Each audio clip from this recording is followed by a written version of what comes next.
ازيكم يا حبايبي؟ عاملين ايه؟ يا رب تكونوا بخير. كل عام وانتوا بخير، كل سنة وانتوا بخير. ربنا يجعلها سنة سعيدة علينا كلنا يا رب. اللهم صل وسلم وبارك على سيدنا محمد وعلى آله وأصحابه أجمعين.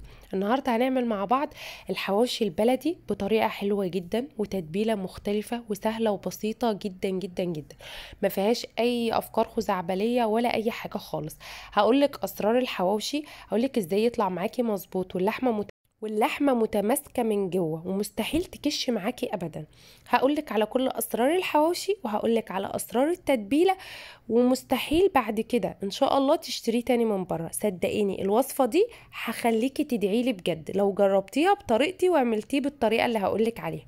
اول حاجة، اتمنى تشتركوا في القناة وتفعلوا الجرس عشان يوصلكوا كل فيديوهاتي السهلة والبسيطة واللي على قد الايد. ما تنسيش تحطي لي اللايك الجميل بتاعك اللي دايما بيشجعني ان انا اقدم لك سلسلة من الفيديوهات سهلة وبسيطة، وعشان عيلتي تكبر بيكو، وعشان القناة دي فعلا مش هتكبر غير بيكو وليكو. تعالوا نشوف وصفتنا ومقاديرنا المظبوطة. الاول هنجيب الكبة بتاعتنا، ومعانا نص كيلو من البصل او مقدار 5 بصلات كبار. انا معايا كيلو من اللحمة المفرومة. اول حاجة هنضرب الاول الخضار بتاعنا والبصل والمكونات اللي معانا الاول في الكبة واحدة واحدة مع بعضنا عشان نعرف نعمل وصفتنا مظبوط. هنقطع البصل كله في الكبة معانا زي ما انتم شايفين كده، ومعايا فلفل اخضر رومي، ومعايا فلفل حامي، ومعايا فلفل احمر، معايا راس توم كبيرة تكوني مقشراها كويس. التوم مع الحواوشي بيديله طعم خطير. ماشي بمقاديرك مظبوطة. المقادير اللي انا بقولك عليها دي مقادير كيلو من اللحمة المفرومة بالظبط. يبقى 5 بصلات، فلفل رومي حبتين، قرنين فلفل اخضر، نص قرن فلفل احمر، راس توم كبيرة. بس مش عايزة منك اكتر من كده من الخضار. هنضرب البصل كويس زي ما انت شايفة كده. هننعم الخضار في الكبة، البصل والفلفل الحامي والفلفل الرومي والفلفل الأحمر والثوم. هنضربهم كويس على قد ما نقدر في الكب زي ما انت شايفة كده بالظبط. انا ضربت البصل الأول، وبعد كده هنزل الفلفل الأحمر والأخضر والحامي والثوم، هفرمهم كويس زي ما انت شايفة كده بالظبط. لو خايفة على الكبة بتاعتك ومش عايزة تضربي ده كله مرة واحدة، تقدري تعمليه على مرتين 3 براحتك. المهم ان انت تفرميه كويس ويبقى مفروم ناعم كويس معاكي.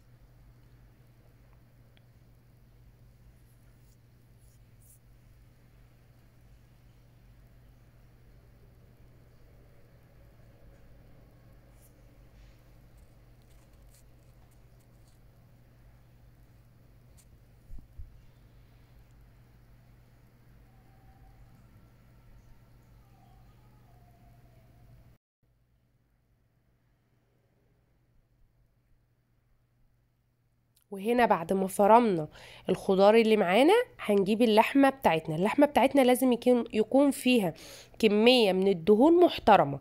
طبعا وانت بتجيبي اللحمة المفرومة لازم يحطلك معاها دهنة، وانا عشان اللحمة هنا كمية الدهن اللي فيها ما كانش كتير، فهحط كمان دهن من عندي. هنزل بكمية الخضار اللي احنا ضربناها، وده ربع كيلو من اللي هي الضاني او اي نوع دهن موجود عندك. ابشري بالمبشرة معايا طماطمايه مبشوره بالمبشره بميتها زي ما هي، والخضار اللي احنا ضربناه في الكبه كله بميته زي ما هو. الميه دي انا هقولك دلوقتي الميه دي فايدتها ايه. دلوقتي هنزل بمعلقه صلصه كبيره، 3 معالق كبار من الشبت على الكزبره. شبت على كزبره 3 معالق كبار. هنزل ب3 معالق كبار من النشا. النشا سر التماسك بتاع اللحمة في رغيف الحواوشي، وعدم ان اللحمة تكش منك مستحيل. النشا بتدي قوام حلو جدا للحمة، ومستحيل انها تكش منك. بعد كده هنزل بالتوابل بتاعتي.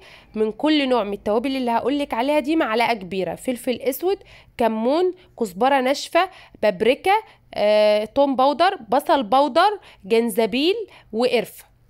من كله معلقة معلقة معلقة.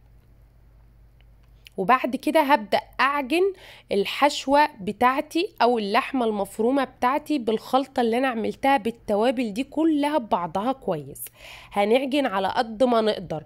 اولا المية اللي انتي ما صفطيهاش من الخلطة بتاعتك دي، عايزة اقولك دي اللي بتدي طعم لرغيف الحواوشي، بتخليه تحفة، بتوديه في حتة تانية. خاصة ان انا النهاردة مش هعمل الحواوشي بتاعي بعجينة، هعمله بعيش جاهز.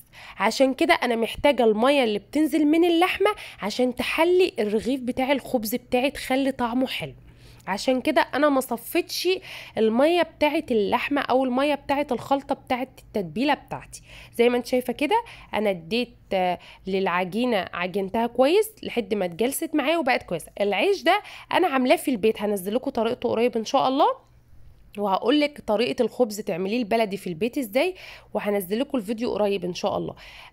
دلوقتي هبدا افتح الرغيف زي ما انت شايفه كده، وابدا احط فيه كوره من اللحمه واتك عليها زي ما انت شايفه كده بالظبط، بحيث ان انا افرد اللحمه في الرغيف كله زي ما انت شايفه كده بالظبط.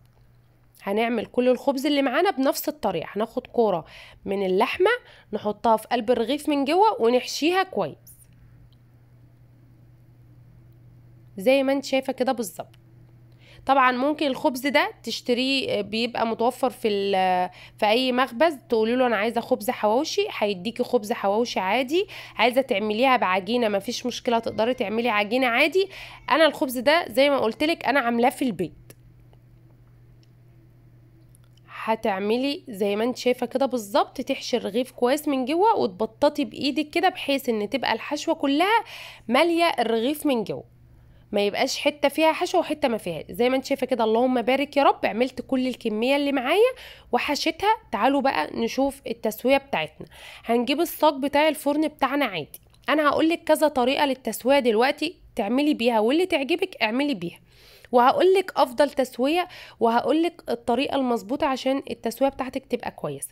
انا معايا طبق هنا فيه زبده او سمنه على زيت وفرشه، وهبدا ادهن الرغيف بتاعي من فوق ومن تحت، وهدهن الصاج برضو زي ما انت شايفه كده بالظبط. تدهني ظهر الرغيف ووش الرغيف، وطبعا احنا دهنين الصاج من تحت. نسبه الدهن دي بتخلي الحواوشي طعمه خطير. هو كده كده احنا عارفين ان الحواوشي بيبقى سمين واكله جباره، ومن الاكلات اللي احنا بنحبها جدا. فكده كده اللي عامل دايت هيبوظ الدايت في اليوم ده طالما هياكل حواوشي، او ياكله في اليوم الفري، لان الحواوشي من الاكلات السمينه جدا. زي ما انت شايفه كده هندهن الوش ماده دهنيه، في القعر من تحت ماده دهنيه، وهندخله الفرن وهنشغل الفرن من تحت. لو الفرن عندك بيشتغل من فوق ومن تحت مفيش مشكله، شغلي الاتنين مع بعض. لو بيشتغل زي حالاتي من تحت بس، يبقى هنشغل من تحت وهنبدا نقلب الرغيف من فوق ومن تحت زي ما انت شايفه كده بالظبط. دي طريقه للتسويه. في طريقة تانية كمان، ممكن تجيبي اي طاسة عندك وتدهنيها مادة دهنية، وتدهني الرغيف زي برضو ما انت شفتي كده من فوق ومن تحت بالمادة الدهنية برضو، وتقلبيه تسويه على الطاسة زي ما انت شايفة كده بالظبط. يستوي من الناحية اللي تحت نبدأ نقلبه على الناحية اللي فوق، وهكذا لحد ما الرغيف يستوى معانا. دي طريقة ودي طريقة، الطريقة اللي تريحك سوي بيها. انا بالنسبة لي كبسمة انا بحب تسوية الفرن، حلوة واسرع وانجز ومبتاخدش منك وقت، وبتخلصي الكمية اللي معاكي بسرعة. اما لو فضلتي على الطاسة زي ما انا بعمل كده هتاخد منك وقت كتير ومجهود كتير ومتعبة. وبصراحة الطريقة بتاعة الفرن اسهل واحسن واسرع معاكي في الوقت. اللهم بارك يا رب، كان تحفة وريحته كانت جبارة. انا عايزة اقولك ان كانت قلبة ريحة البيت كله. الرغيف ده اللي متسوي فوق الطاسة على الطاسة، واللي موجود على الصينية ده اللي متسوي في الفرن من جوه. فانا حبيت اوريكي طريقة تسوية ده وطريقة تسوية ده. انا بالنسبة لي كبسمة طريقة تسوية اللي في الفرن افضل واحسن.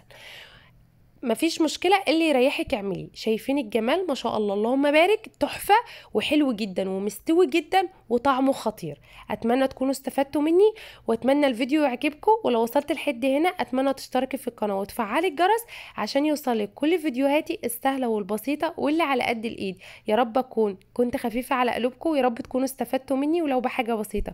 اشوفكم في فيديو جديد على خير من مطبخ بسمة وليد. ما تنسيش تحط اللايك والشير وتعليقك الجميل اللي بيشجعني اعمل لك فيديوهات كتير سهله وبسيطه.